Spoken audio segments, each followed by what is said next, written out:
Hello, and welcome back to another episode of Devy Dojo. I am your host, Chris the Cardman, and I am flying solo today. My co-host Dustin was unable to record this week, so I wanted to still come in and get you guys with a little bit of info. So we have a bit of a shorter episode lined up here today, where I'm going to be going over 5 members of the backfield, 3 quarterbacks and 2 running backs, that I have been impressed with so far this college football season. But before we dive into that, I just wanted to give a quick shout out to all of our listeners and friends and supporters. It's just been an awesome ride so far. We're entering into our 4th month of Devy Dojo content here as the football season begins. And we've had nothing but love from people. And I'm just very appreciative of everybody who's listening to us or checking us out on YouTube or interacting with us on our Discord. So thanks to everybody for tuning in. But first, diving in, the guy who was on our thumbnail for this video, Dante Moore. He sure showed me. Back in our QB tiers episode, I had flag planted myself as a hater of Mr. Moore, citing some of his stats at UCLA and then the subsequent success that Mr. Ethan Garbers had after Dante had been benched at UCLA that very same season. And what has Dante done? He has done phenomenal so far this season, starting the year with 34 completions out of 43 attempts for 497 yards, 6 touchdowns, and 0 turnovers. Oregon as a whole has utterly dismantled the likes of Montana State and Oklahoma State, and now Dante Moore is becoming a leading Heisman candidate as well. His odds have jumped from plus 3,000 to plus 1,300 in the last couple of weeks.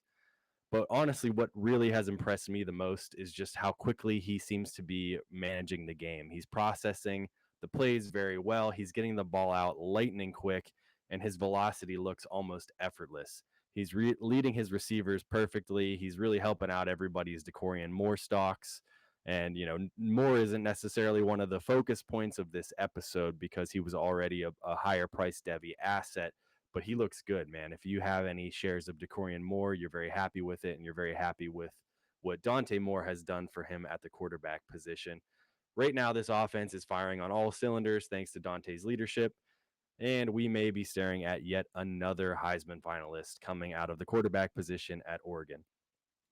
Now, I'm not ready to fully walk back my hater status. I'm pretty good at being a hater, and these have been some lighter opponents so far. So what I'm really looking forward to is in just about 2 weeks, we have Oregon coming into my alma mater, Penn State. There's going to be a whiteout in Happy Valley. So if Dante can continue to show me some good traits and some good assets in a game against a very good defense, I might have to eat some crow. But I got to applaud him. He's made me a bit of a believer after originally being a little bit more out on him. So he's had quite a turnaround. Another quarterback who's had a heck of a year so far is John Mateer. If you have watched any college football at all yet this season, you have surely taken notice of how he has thrust himself into the spotlight. He's also a leading Heisman candidate contender. He's a legitimate dual threat quarterback right now. He rushed for 2 touchdowns last week in their upset over Michigan. And in 2 games this season, he has completed 51 of 71 passes for 662 yards and 4 touchdowns, albeit with 2 interceptions mixed in there as well. He's also rushed for 98 yards and 3 touchdowns. And my co-host Dustin, if he was here, would have nothing but praise to say about this guy because he has been singing the praises of John Mateer and banging the drum all offseason for him. Back in our QB tiers episode, he cited John Mateer's 53 missed tackles forced last year and 18 big-time throws when he was playing for Washington State. And that is some of the main things that he's bringing right now. to his new team at Oklahoma. He has just been phenomenal, especially on the ground, but passing as well. He looks like a very good quarterback asset to own in Devy. So if you have any shares of him, or if you were looking to get him from our conversations on him previously this offseason, I'm sure you're very happy right now because he's looking like one of the best quarterbacks in college football.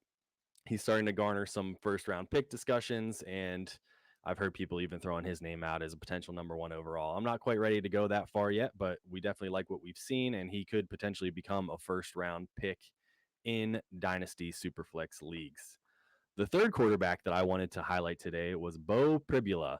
I have been excited to see him at Missouri as he was the quarterback in waiting for my Nittany Lions, and he has been tearing it up so far for the Tigers, starting the season hot with 53 passes completed out of 67 attempts for 617 yards and 5 touchdowns with 0 interceptions, which has led him to be PFF's highest rated quarterback in college so far this year.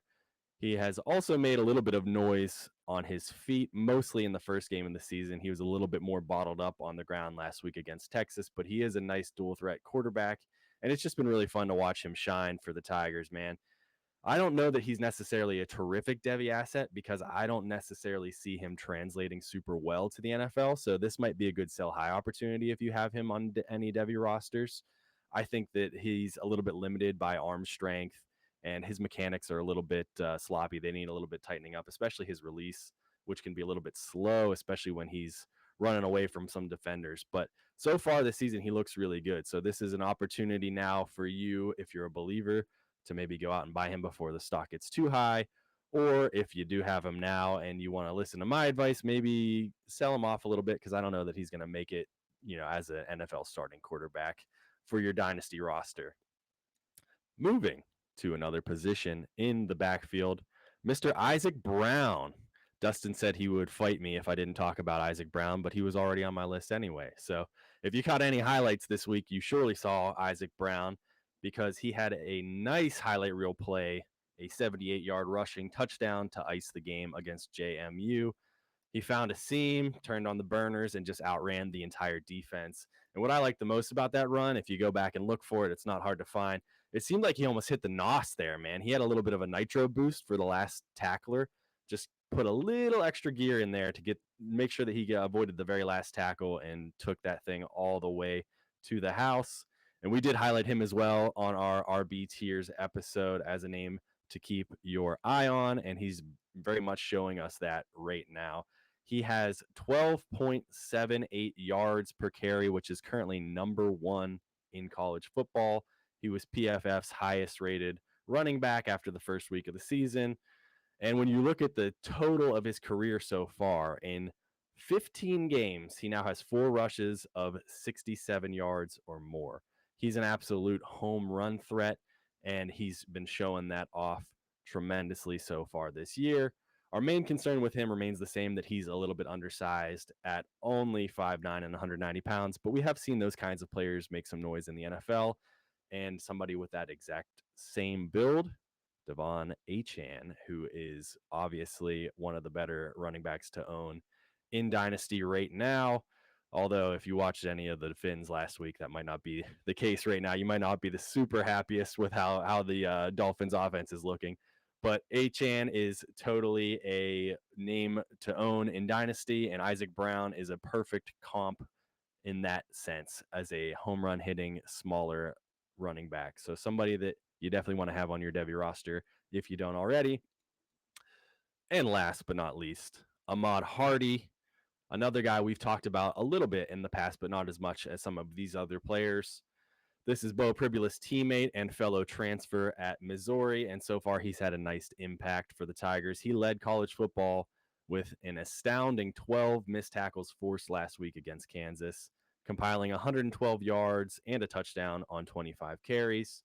He's got back-to-back games so far this year with 100 yards, and he's averaging 6.1 yards per carry. He is 5'10" and 206 pounds, which gives him a nice little stocky frame to help him avoid some of those tackles when he can't use his shiftiness, because he does have a nice little natural lateral movement to his game. But what has been highlighted about him in the past and what you can notice on tape is his contact balance and his ability to miss those tackles or make those tacklers miss, break some tackles. And that showed up on his career average, which is over 5.2 or 4.25 yards after contact. And so far this year, he has 4.56 yards after contact. And he had over 1,000 yards after contact last year as well at Louisiana Monroe. So the big thing for him would be, can he sustain this level of production against some higher levels of talent? And that's something that needs to be seen throughout the season. But I think this guy probably has a future as an NFL draft pick, and he might be able to vault himself into day 2 conversations if he can continue his current success against some of the better opponents on the schedule this year. Definitely a guy to watch as the competition gets stiffer. So that was the 5-pack of backfield guys rising up the Devy ranks I had planned for you today. I appreciate you guys tuning in for this shorter episode. Please, please, please reach out to us on Twitter. Drop some names in the comments. Who do we need to be talking about more? Who needs to be on the people's radars? We're happy to have some discussion. Join our Discord, Empire of the Elite. There's plenty of ways to interact with us, and that's one of our favorite parts of doing all this content creation. So again, thank you to all of our listeners. Shout out to you. You're the reason we do this, and enjoy watching football this week.